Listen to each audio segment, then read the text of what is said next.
cut that stuff up. Start cutting up. Gotta match these tracks.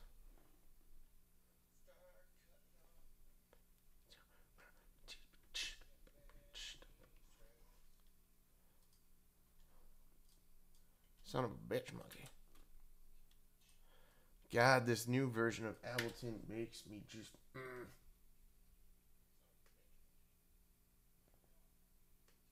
Just grinds my gears.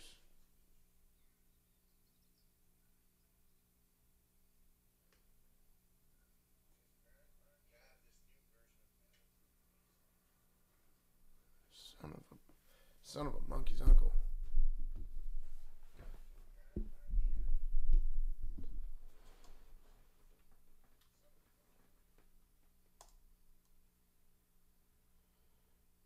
Where is my main line?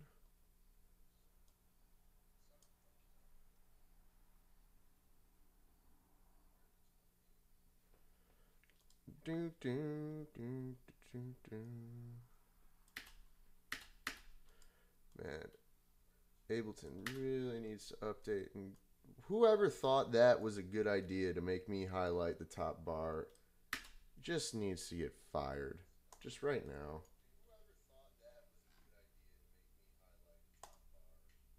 The same, nothing's changed again. I found my same.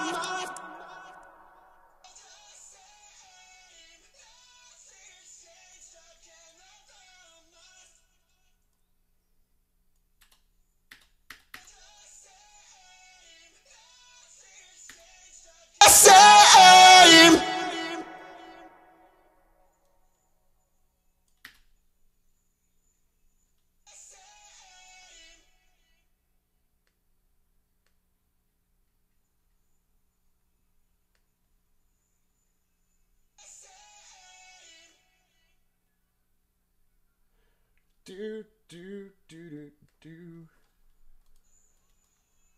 Nothing's changed again. I found myself in the Quran as I increase his need.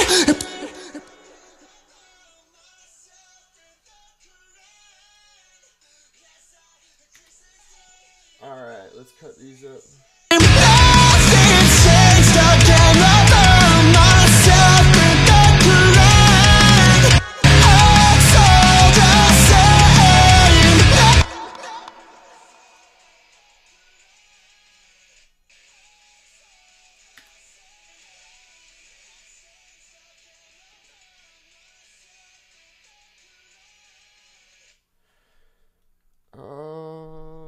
I am.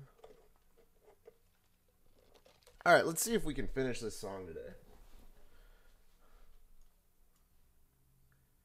Nothing's changed again. I found myself in the current.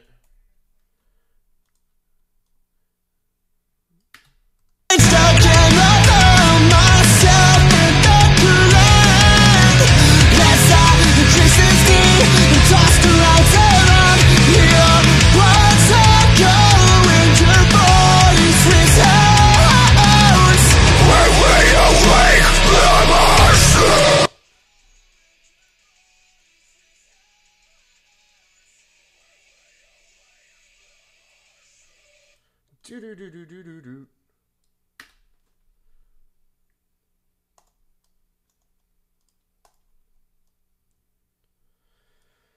This has to be one of the most boring parts of production.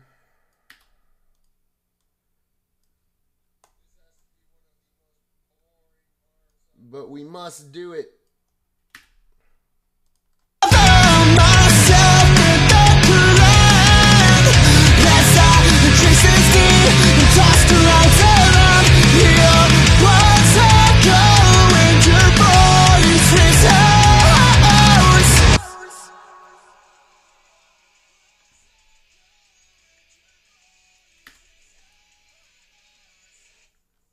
It's all the same.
perfectly.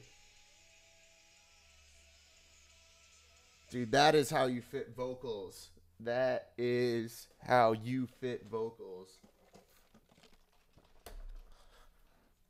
Let's just appreciate how well that overlay works.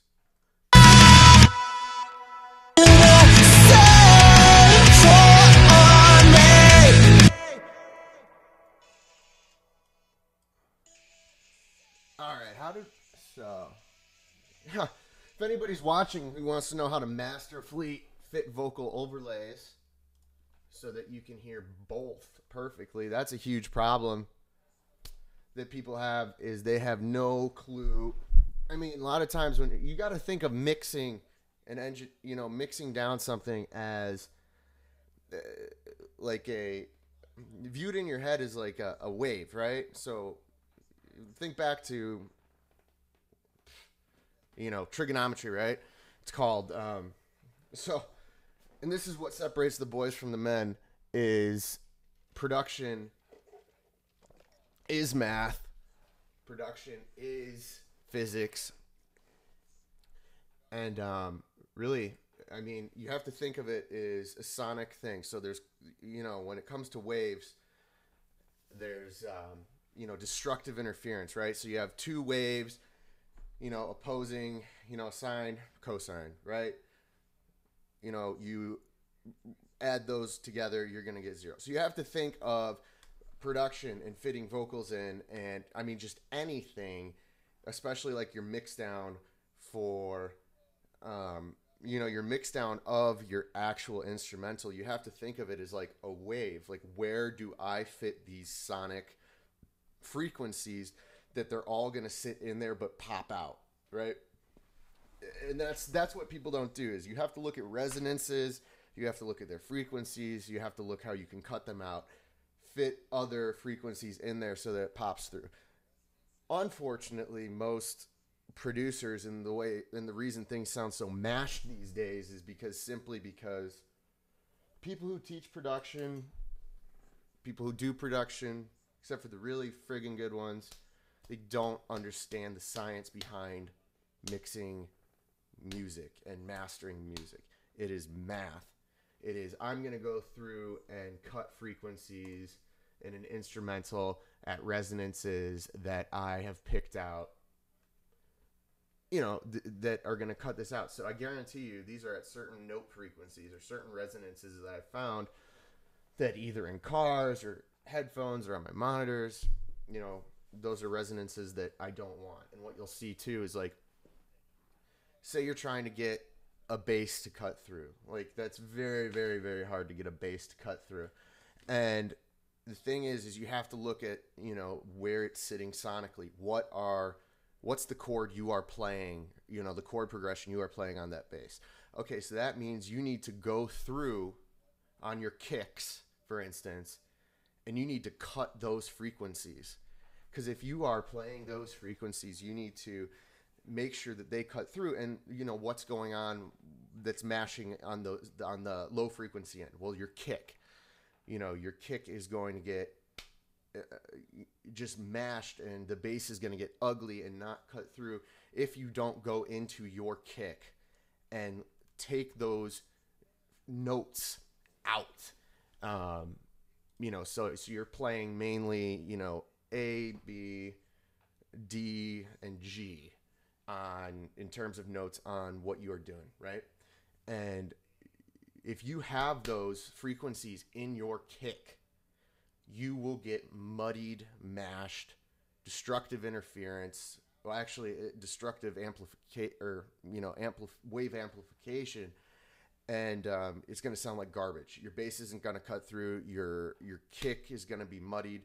So the trick that I do, people are always like, how do you get that kick to pop and cut through and hear that thump while I can still hear the pluck of the bass and the bass itself? It has to do with the fact that I'm running a gate, that every time that gate,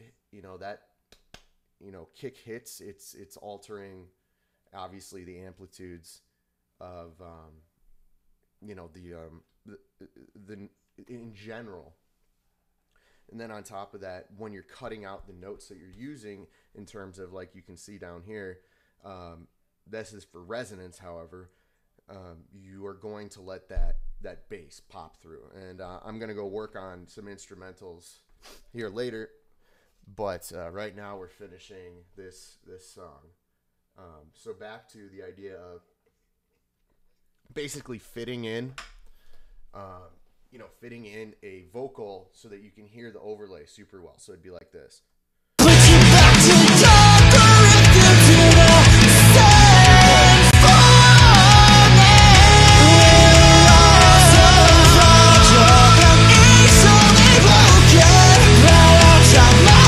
So you can hear like right there.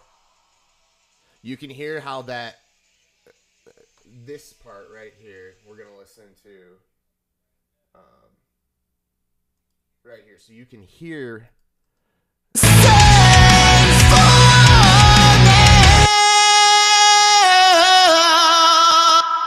So basically you have that sitting right in there, right? So when we have the chorus change up right here, it's like I really like how I hit that, right? So it's like I want that to Send for me.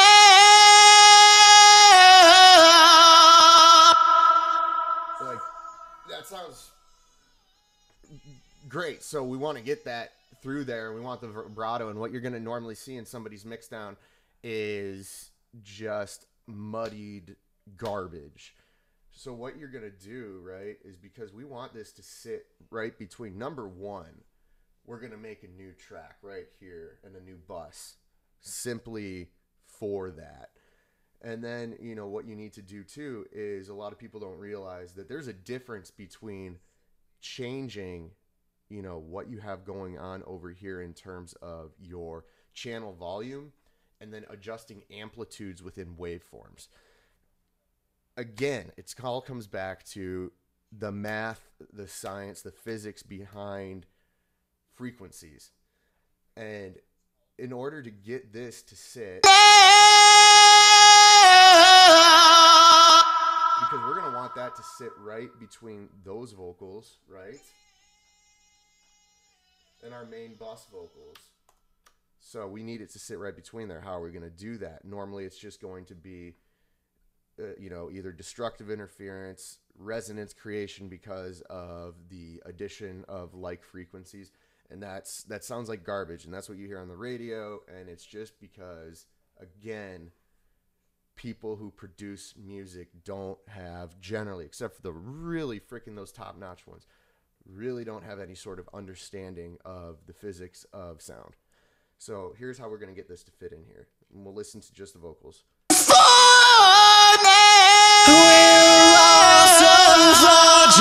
And it's only broken.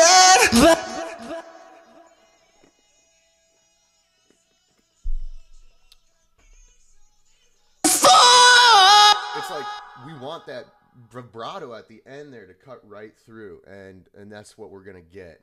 Is number one, we are creating a separate bus and a separate tracking simply for that. Because here's the thing too, is if we don't cut this out correctly because it's a specific stop, so say we're going to go take a look here at, for instance, the chain that we have on this bus.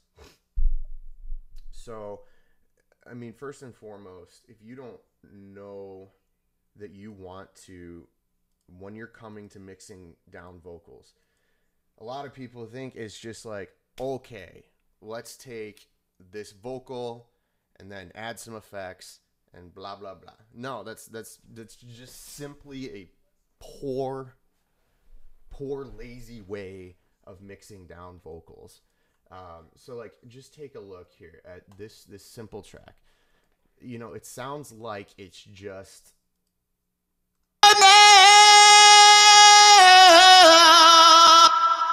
and simply right there we're cutting out with a huge amount of reverb so that it doesn't cut off so sharply. It's gonna fit in there really well just in terms of the effects.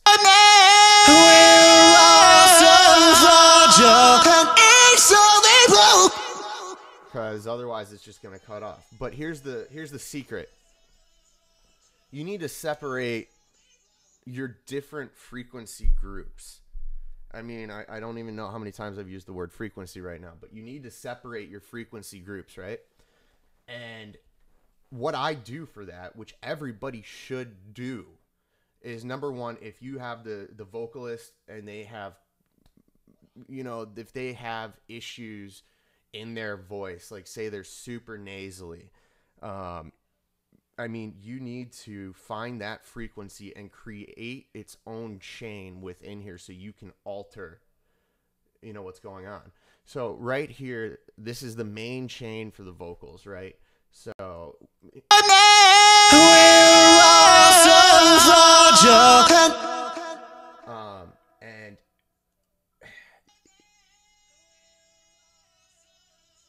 just looking at that, right? Let's just take a look at that. So solo that out. But here, what do we have, right here?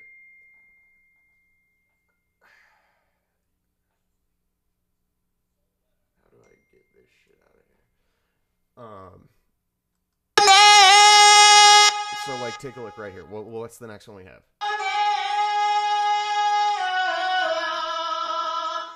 So basically, a little trick to make vocals kind of have that kind of radio kind of sound is to, that kind of distinct pop through kind of like radio sound is, essentially to put a flanger on it, right? Because what a flanger does is it's going to like put it out of phase. And it's going to basically do that the way I have it. It's going to be on the polar opposite channels. And that's what this delay is for. Now, a lot of people like to,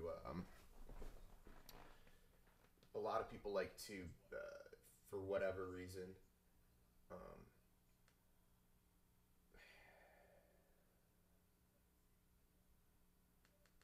basically what's cool about it is people would stop bothering me.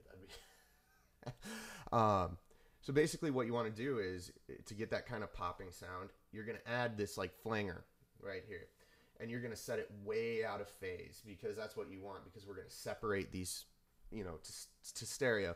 A lot of people will use a doubler or a stereo riser or a stereo imager.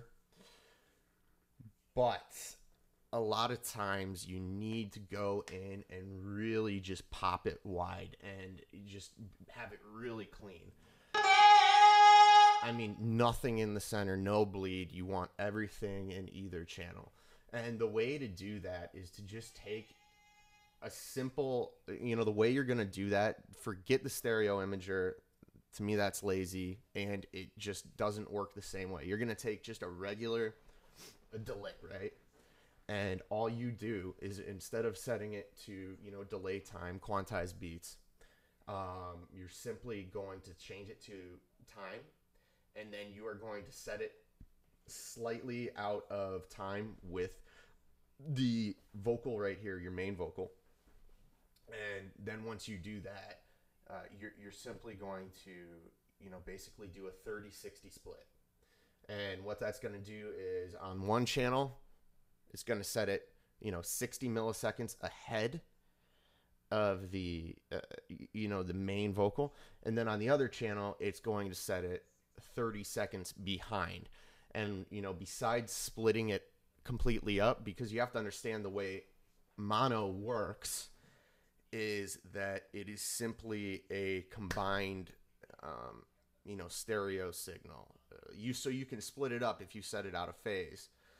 So what you get essentially when that happens is, you get this. Where's my? I can never remember my hotkey for that. Nope, that is. Whatever. We'll go over to the keyboard.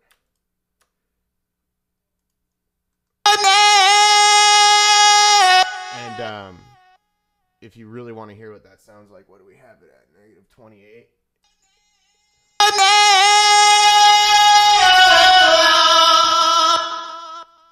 just kind of adds like a little bit of pop in the background, but and a little bit of echo. But it's what it's doing is it's like, even though you might not directly be able to hear it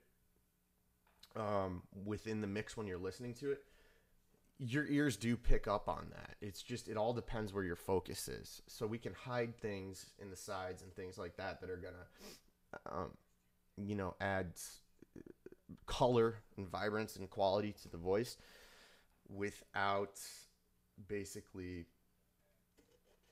overwhelming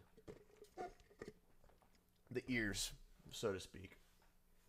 So the next channel we have down here is what I call this background channel here that you have mixing down with the voice is what I call like the bright echo. So this is the echo that I want to kind of fill the space throughout the mix. And in this, I do use a stereo imager. Because like I said, sometimes a stereo imager, what it's going to do is it's going to split your channels, but it's also going to bleed into the mix. And that can be good sometimes, because you can hear that crossover. If you have headphones on, you're going to hear the crossover, but it's going to play outwards and then cut in, as you can kind of see right in here. And this is like the bright echo that I want to hear kind of cut through.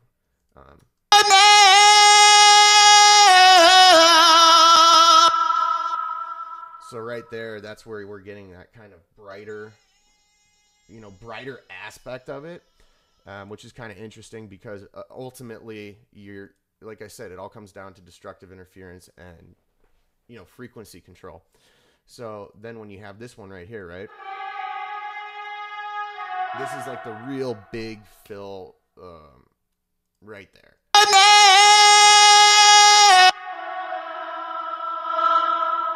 And that's what I use generally if I'm going to try and hide certain notes or frequencies. Like, say the artist has a real hard time hitting whatever note. Well, a trick really is to take this kind of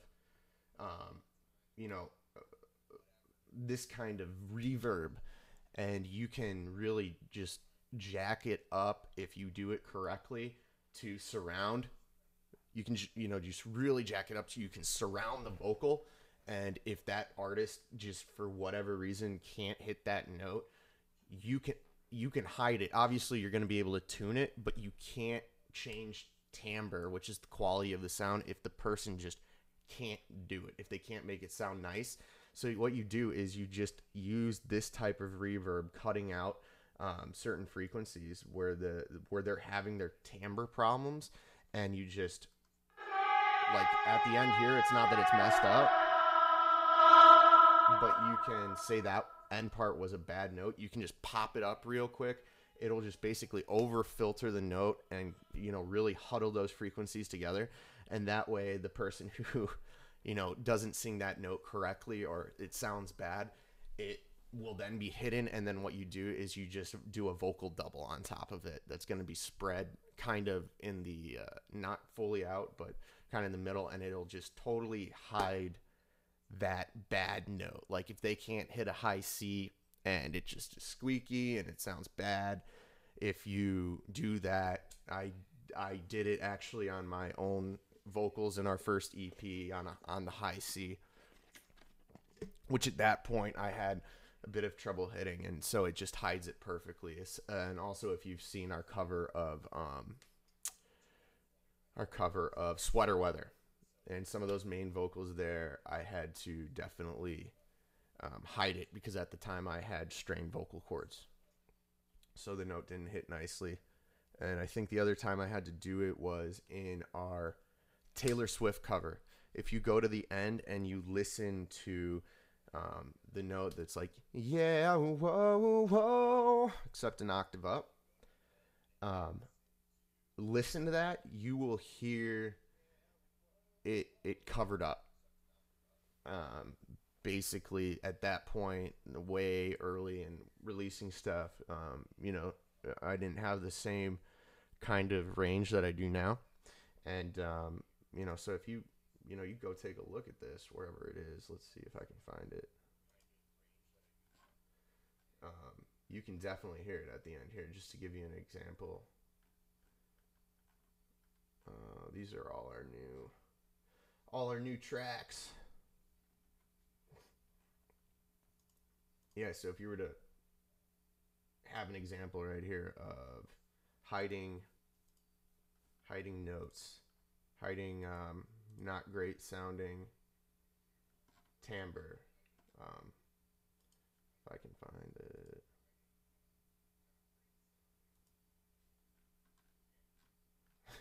There it is.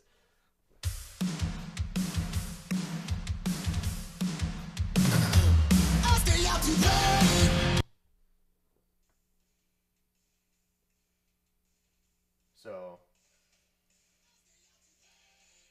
if you hit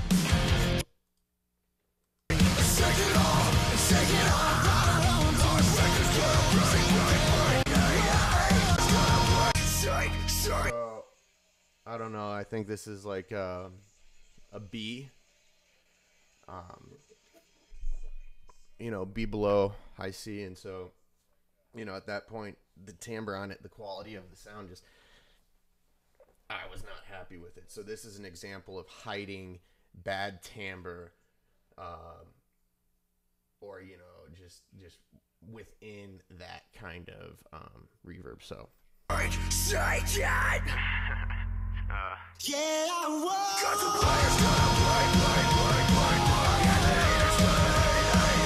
So as you can kind of hear, it basically, I mean, that sounds good, right? If you listen to the raw vocal, you'll see that the quality of that note is really kind of like, and when you hide it within there, you're going to definitely make it sound good when it didn't before. So listen to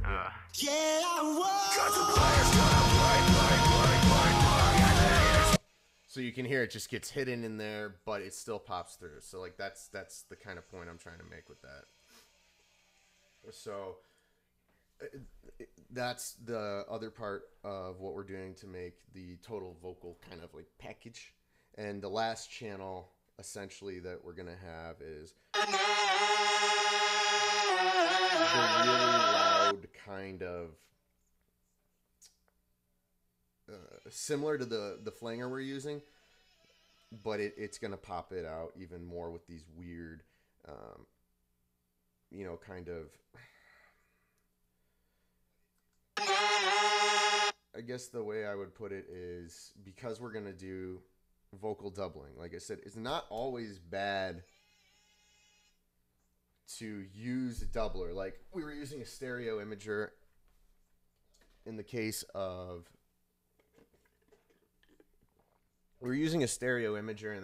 the other one we were talking about before that. Talked about using just your regular delay utility, setting it out of phase, using the time. But one of the things that I love especially about Waves doubler, their doubler 4, is if you take a look at this, right, you can kind of see these dots right here. Now these dots signify different channels, and you can kind of look at this as a a stereoscopic kind of representation of where these are gonna sit. So if you look at that as the main vocal, that top dot, each one of these is going to be a different channel. So what's cool about the doubler 4 is not only can I kind of put it where I want in the mix in general, I can also drop octaves. So if you were to take a look, if I were to solo this out,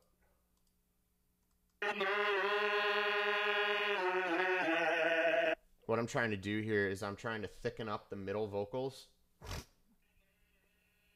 And what I do to get that kind of like um, offset kind of sound is, I mean, it's the same thing. What you're doing is you are simply, setting the delay on there opposite one another, or, in this case, I like to move it forward.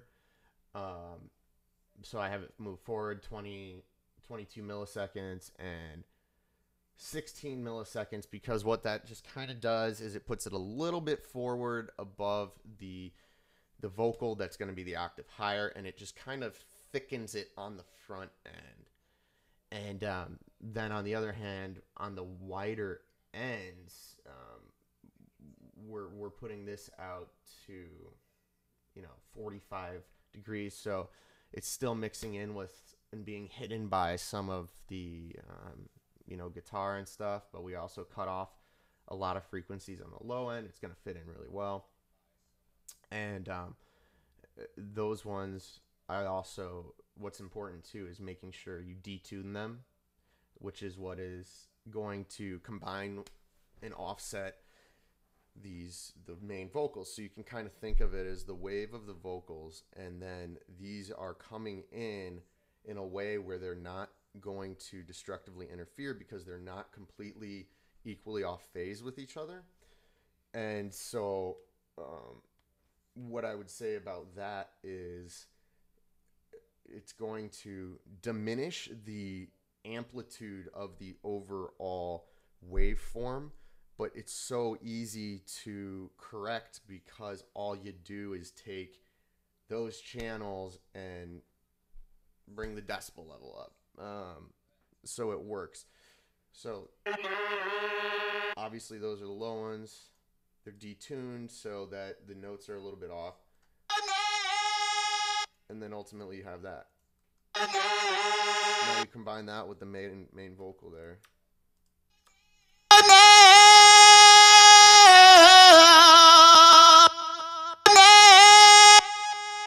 So it takes like a keen ear, so to speak, but if you listen, you can hear the difference between just that mono, and then you add on that.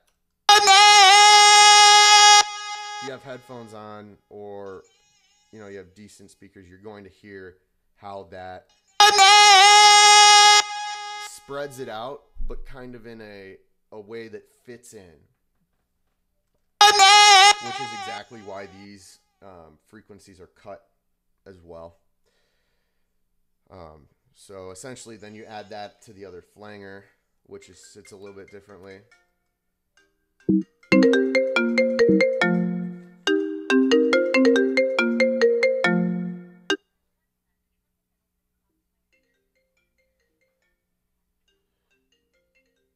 I don't want to listen to your message.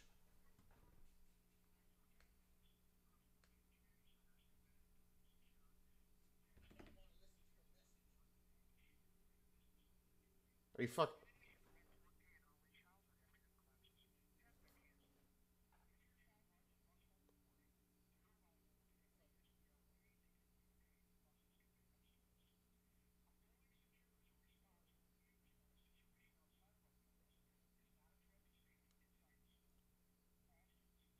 Wow. Okay. Interesting. So apparently there is an active shooter next to my son's school right down there in Middleton, so I definitely have to go here. All right, cool. Sorry I can't stay on here and explain some more cool shit, but I will definitely be back on. Thanks, everybody.